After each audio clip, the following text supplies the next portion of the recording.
o jogador atacante do time do Fortaleza, Rinaldo, foi impedido de embarcar junto com a equipe para Salvador. O time enfrenta hoje o Bahia pela Copa do Nordeste. Inspetores da Polícia Federal encontraram 4 balas de revólver calibre 38 na bagagem de mão do atacante do tricolor. A delegação do Fortaleza embarcou no início da tarde para Salvador com um desfalque. O atacante Rinaldo foi impedido de viajar. De acordo com a Polícia Federal, o jogador foi retido por portar 4 munições de calibre 38. Ele prestou esclarecimentos e foi liberado. Já a assessoria do clube diz que Rinaldo teve problemas com o passaporte vencido e veio até a PF pedir uma autorização para viajar. Às 4h40 da tarde, o atacante embarcou para Salvador. O Fortaleza enfrenta o Bahia nesta terça-feira pela 12ª rodada do Campeonato do Nordeste.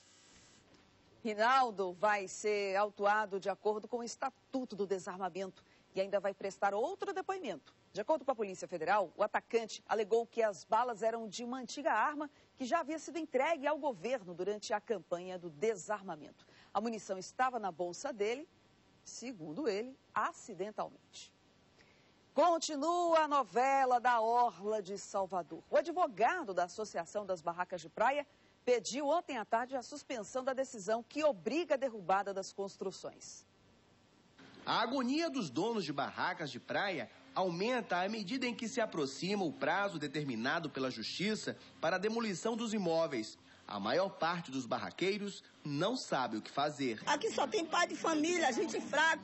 O poder aquisitivo do povo suburbano não é igual da Orla Marítima de Salvador, não. De lá não, lá só tem empresário, aqui só tem gente pobre. Vera é dona de uma barraca na praia de Tubarão, subúrbio de Salvador. Ela disse que vai defender a permanência dela e dos colegas no local. Nós não vamos sair, nós vamos deixar que a polícia venha, nós vamos deixar que o trator passe por cima da gente e de nossos filhos.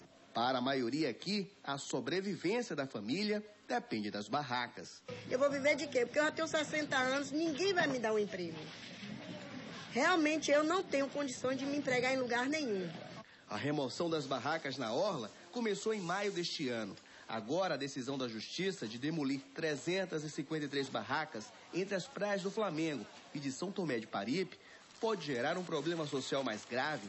Hoje aqui na praia, eu pessoalmente emprego 18 pessoas, onde significa 18 famílias. Multiplique isso pela quantidade de barracas realmente que vão cair. O advogado da Associação dos Donos de Barracas questiona a sentença do juiz. A intimação tinha que ser específica, dizendo quanto o goleiro invadiu para demolir essa área. Só haverá demolição da área invadida e a sentença não diz isso. O advogado da Associação dos Barraqueiros acredita que nenhuma barraca deva ser demolida até o julgamento do embargo de declaração, que é uma espécie de recurso onde o juiz deve explicar de forma detalhada as razões da sentença. O juiz Carlos Dávila continua internado neste hospital particular de Salvador. Ele se recupera de uma suspeita de infarto. Olha, esta novela das barracas de praia em Salvador se arrasta aí, desde outubro de 2006.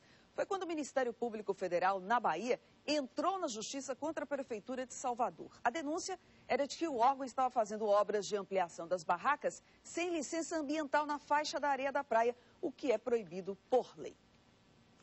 O segundo semestre do ano letivo já começou. Muitos pais que usam o transporte escolar precisam ficar atentos e precisam mesmo. Para começar, é importante verificar a regularização dos prestadores de serviço. Isso garante que o transporte escolar foi fiscalizado e tem todos os equipamentos de segurança para as crianças. Todos os dias, Alcélio cumpre uma rotina rigorosa de deixar e buscar os filhos no colégio. Eu venho deixar por volta das 7 horas da manhã e nesse horário entre 11 e meio-dia eu venho buscá-los. Mas nem sempre os pais podem ou têm tempo para isso. E a alternativa é ele, o transporte escolar. Hoje, Fortaleza tem cerca de 700 veículos autorizados para o transporte de crianças. São vans, micro-ônibus e veículos com capacidade acima de 9 pessoas. Além do motorista, alguns têm a presença de um monitor para acompanhar os pequenos. Mas como saber se o transporte escolar está regularizado? O que os pais devem pedir para comprovar essa situação? Segundo o chefe de fiscalização e vistoria da prefeitura, a dica é verificar a documentação do condutor e do carro. A carteira padrão, que é emitida pelo órgão municipal, no caso Retufor, certo? Que está habilitando o cidadão a prestar esse serviço. Sempre escolher um veículo devidamente cadastrado e legalizado. Além disso, os pais devem ficar atentos ao estado de conservação do veículo e se o carro atende às exigências feitas pela Retufor e pelo Detran. O carro utilizado no transporte escolar deve ter uma faixa lateral nas cores amarelo-preta com 40 centímetros e nela estar grafado o nome escolar. O veículo deve ter também os faróis de posição, as lanternas superiores tanto na parte dianteira quanto traseira do veículo. Além disso, o carro deve conter também cintos de segurança na mesma quantidade de passageiros. O veículo deve ter também o chamado selo verde, que atesta o cumprimento de todas essas exigências. Os carros devem ainda se adequar ao transporte dos mais pequenininhos e cadeirinhas como esta devem também ser usadas para os menores de 4 anos. Se eles gostam... Mesmo com tantas exigências, basta ouvir os autorizatários para perceber que nem todos cumprem essas determinações. E muitos motoristas da capital fazem o transporte escolar clandestino. Por dia, 2 carros são retirados das ruas de Fortaleza acusados de clandestinidade. Se for constatado a irregularidade, transporte de alunos sem autorização do município, o veículo é apreendido e trazido para Retufor. E é liberado após o pagamento de uma multa no valor de R$ 511. Em instantes você vai ver.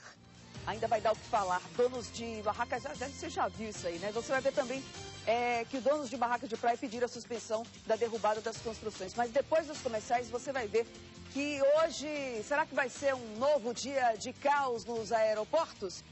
Ontem os voos da Gol atrasaram e os passageiros da empresa se revoltaram. A aeronave é mesmo. Estava aí. O que faltou foi tripulação. Então você me confirma isso. A minha equipe de informática fez o tráfego aéreo lá na Aeronáutica do Galeão. Não bote culpa em tráfego aéreo não, não é tráfego aéreo não. Isso é desorganização de vocês.